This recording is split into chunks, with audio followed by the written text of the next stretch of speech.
Hi, everybody. Welcome. Welcome to the first ever open mic for Week of the Grief. It's kind of hard to know what sort of emotion to have when you're hosting an open mic for Week of the Grief. Hooray!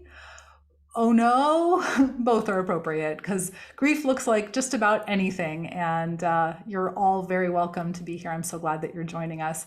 I'm excited to have a couple of wonderful folks here tonight who are going to be sharing some writings that they've done. Inspired by grief. All week we've been writing in, about, through, and around grief. And those inspirational writing videos are on YouTube on my channel, so thank you in advance for checking those out. I hope that you'll follow along at home with any of those writing prompts.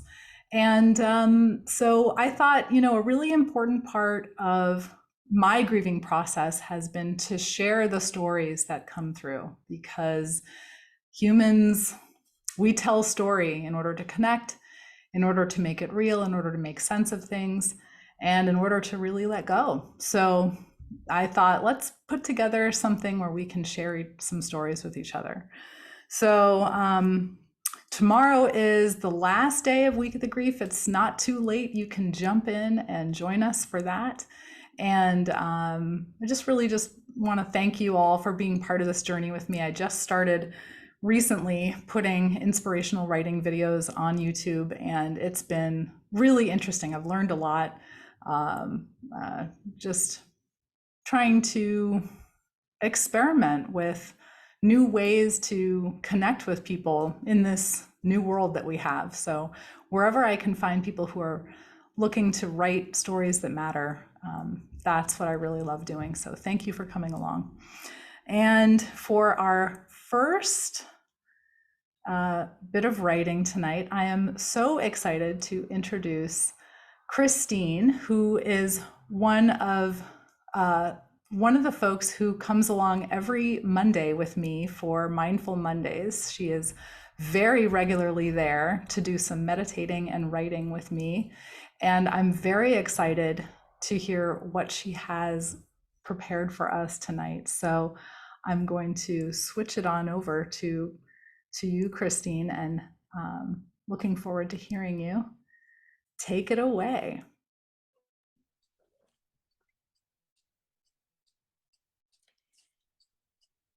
This is what I remember. All the fine things. And there were bubble baths. There was music, trombone, fiddle, harmonica. There was mocktails and cocktails and spiders and bats. Frankenstein stumbled through. There were little green men and a winged woman with her green cowboy hat and pink leotards. There was the fat cat in the purple hat with the orange bow. Fine lady skeletons dancing in their tight glitter green and pink satin dresses. This is what I remember. All the fine things.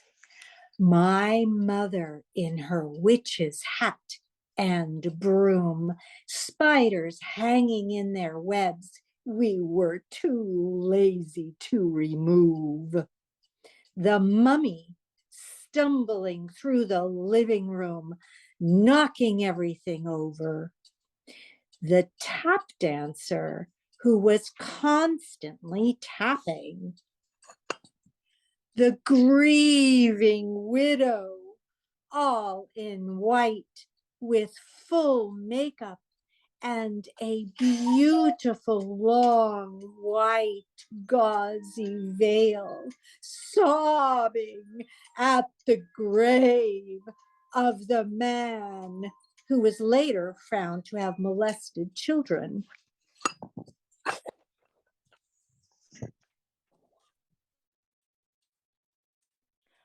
Always a black cat wandering the house, looking sullen, spreading out directly where the pirates kept their hats and gear. This is what I remember, that my grief is a continuation of their grief.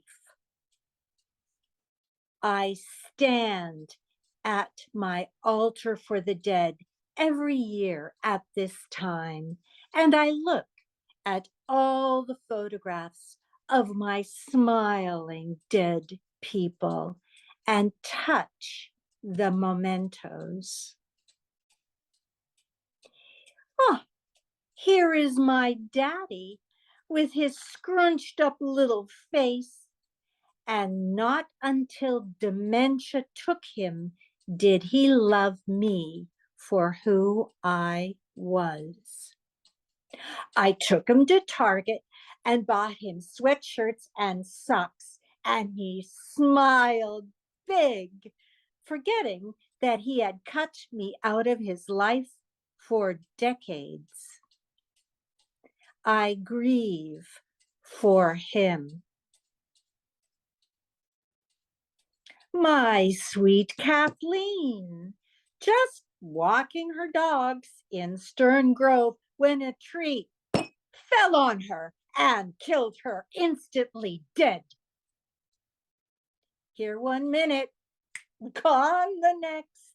My wild Kathleen, into every fun sexual scene. Scary shit. Scary scenes, pushing boundaries, passionate explorations into human sexuality. I grieve for her. Oh, Patty Lynn, the child nobody wanted. We were in 7th grade and walked to school together. I'd stop by her house to pick her up and ask, what are you eating for breakfast? And she said, aspirin, because that's the only thing left in the house to eat. Suicide took her. I grieve for her.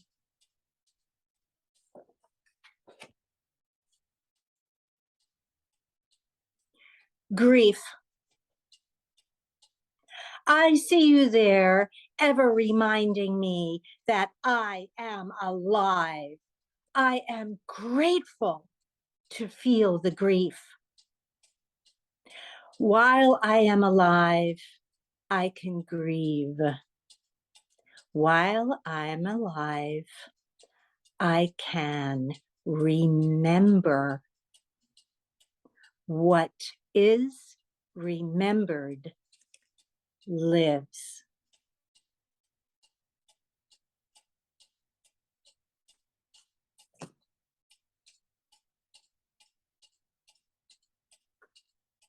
Thank you, Christine. Thank you so much.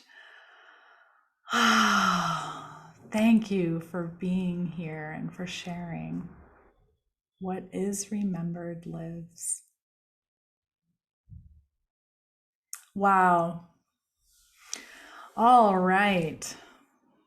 Well, I'm feeling that it's time actually. I feel intuitively that I would like to share the pantoum that Ken wrote for his late wife, Deborah.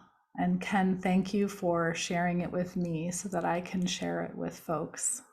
Thank you so much. Ken's pantoum for Debbie.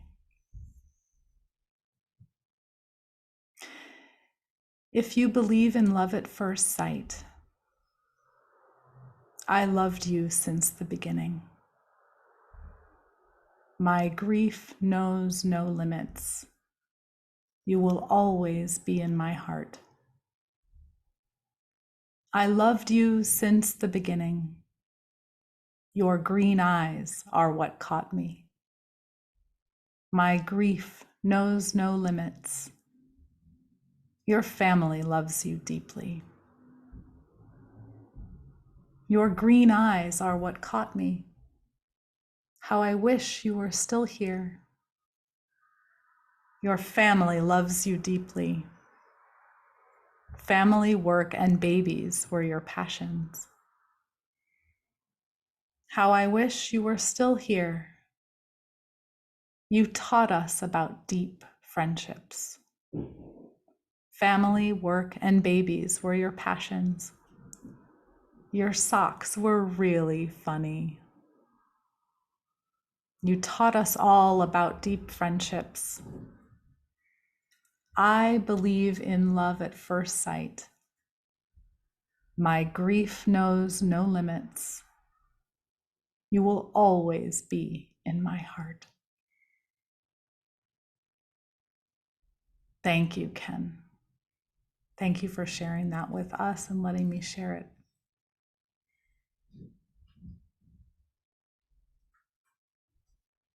Beautiful. And now I'm going to invite into the spotlight Dawn, joining us from Canada. Dawn is a coach, an energy healer, and a speaker. I will have her information below. And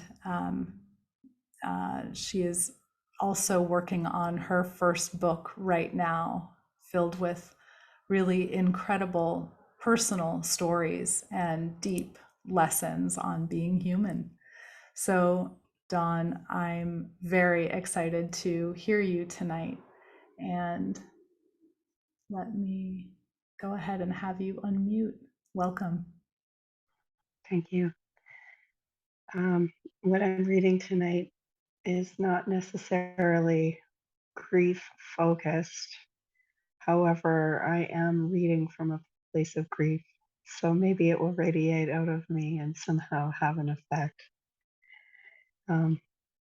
This is one of the things that was written as a part of my story. Just one more, I swore to myself with conviction as I dumped another handful of chocolate chips in my mouth. I felt the silky melting sweetness as I came into the present moment for just a second.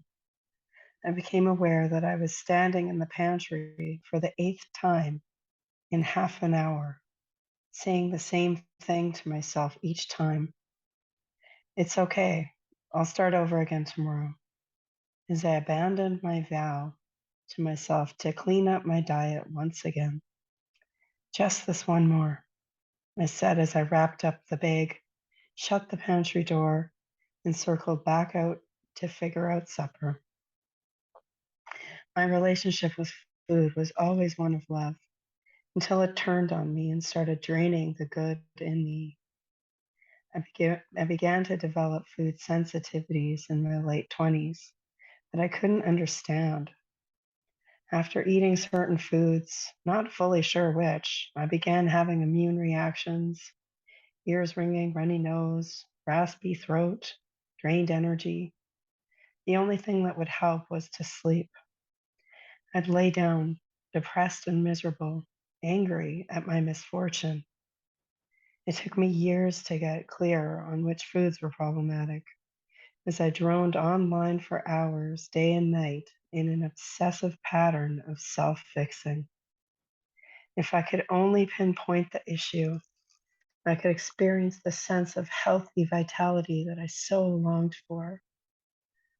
I saw doctor after doctor, holistic practitioners, diets, um, and acquired a cupboard full of supplements and regimens, some of which required me to cut out vital nutrients and healthy fats.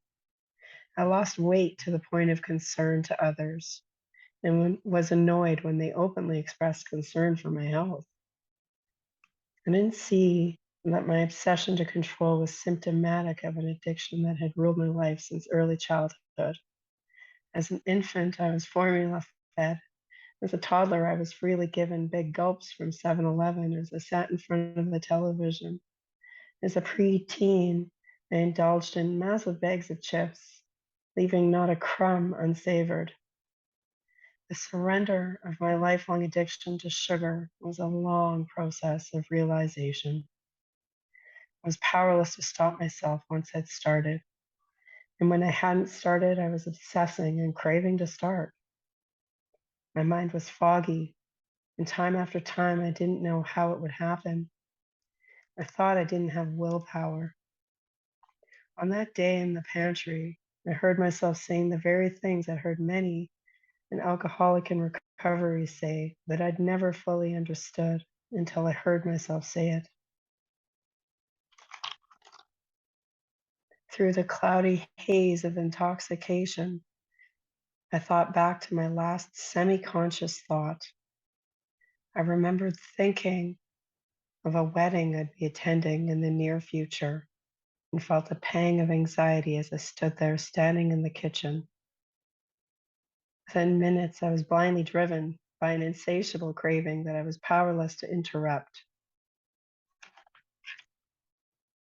I realized I was unconsciously suppressing emotions and had recovered enough to know that emotions stem from thoughts.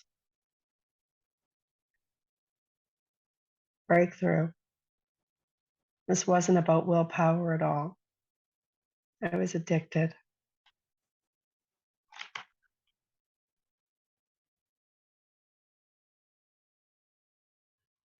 Thank you, Dawn. Thank you so much. Surrender and the beginning of withdrawal, grief. Wow. Thank you. I am hearing it.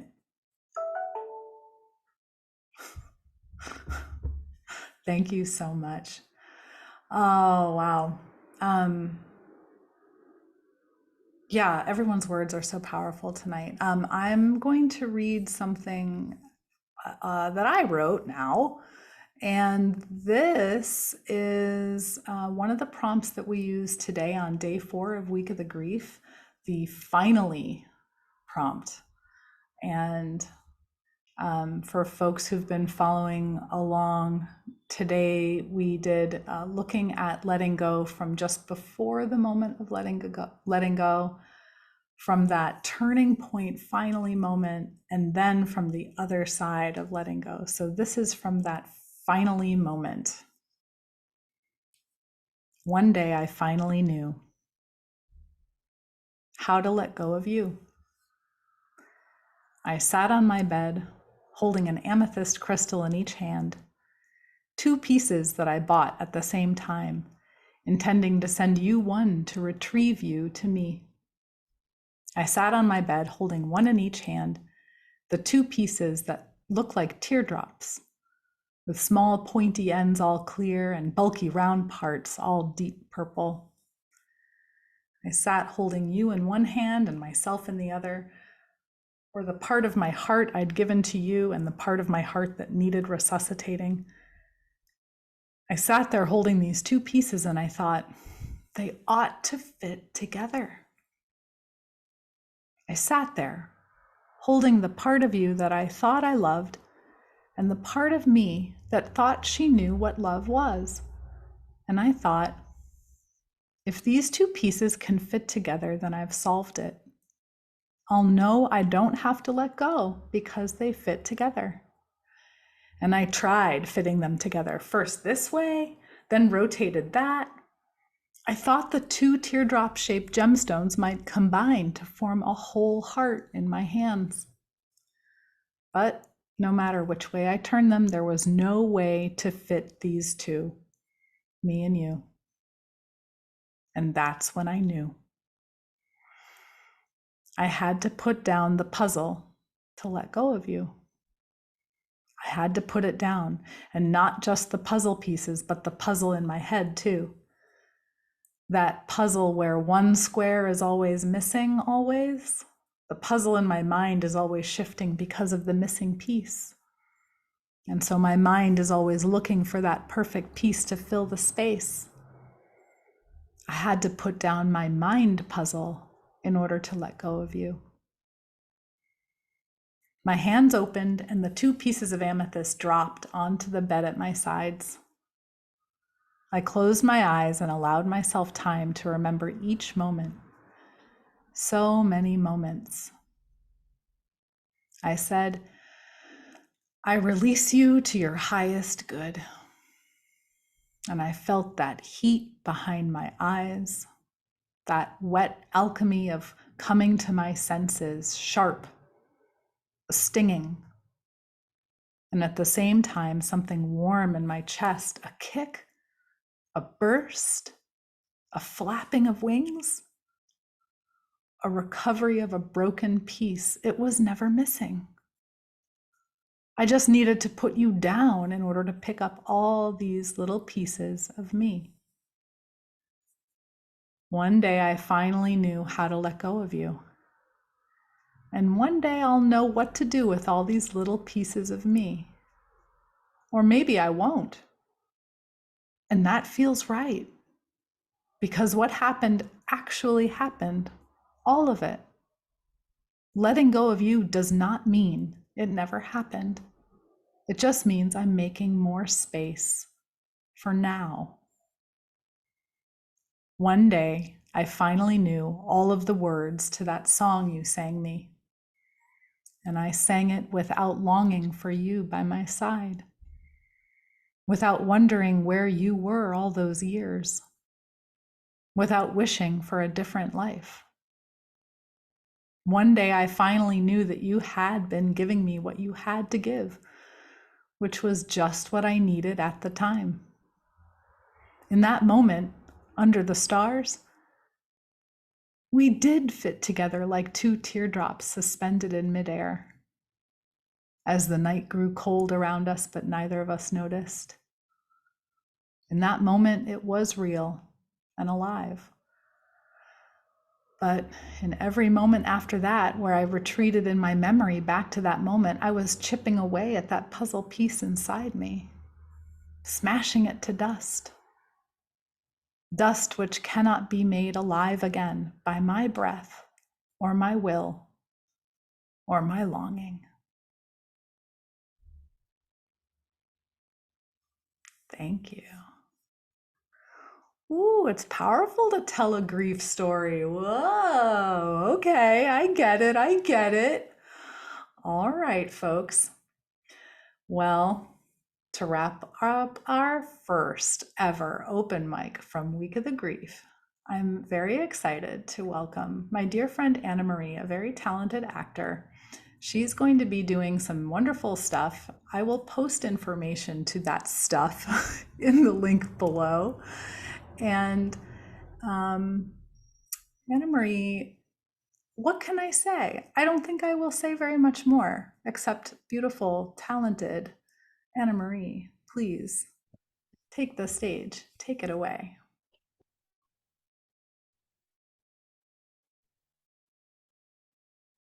Pine needles are falling outside.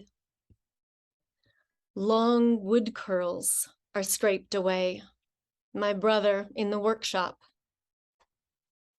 carving my bow.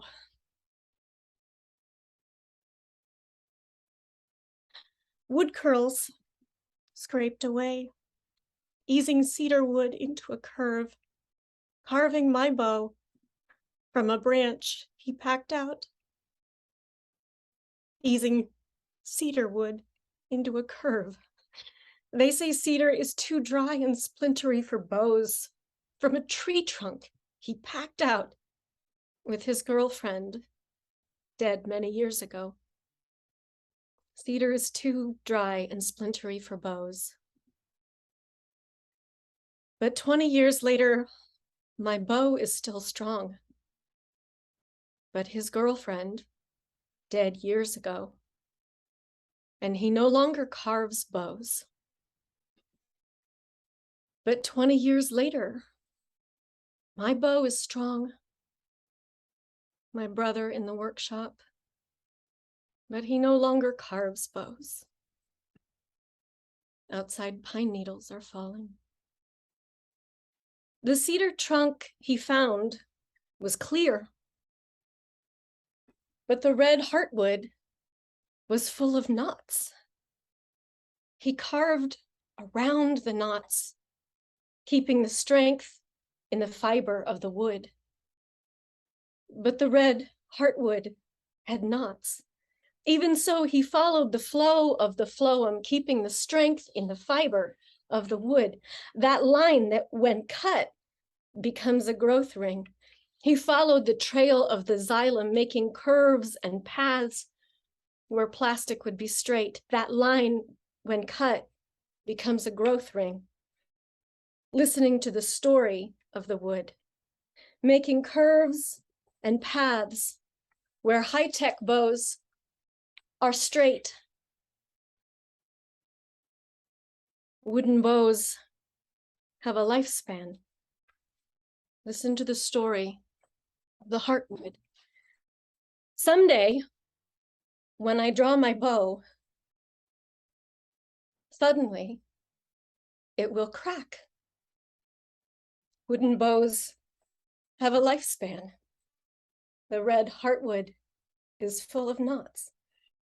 Someday I will draw this bow and be surprised as it cracks. My strength, suddenly too much for the fibers in the wood.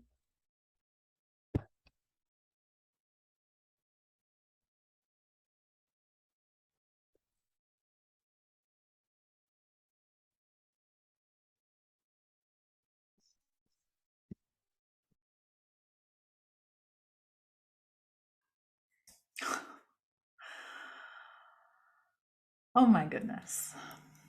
I think my heart just cracked. Well,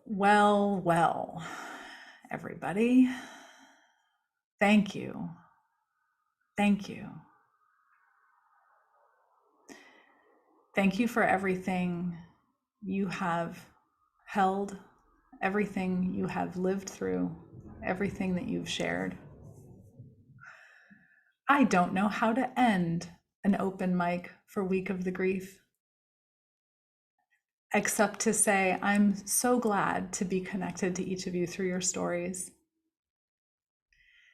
Thank you for being here. And if you do decide to tune in tomorrow, I have a few special readings for us to close out this week. And if you are celebrating this weekend in any way, please do so safely and humanly. And then please do tell me the story all about it. Have a wonderful evening. I hope to see you soon. And until next time, right on.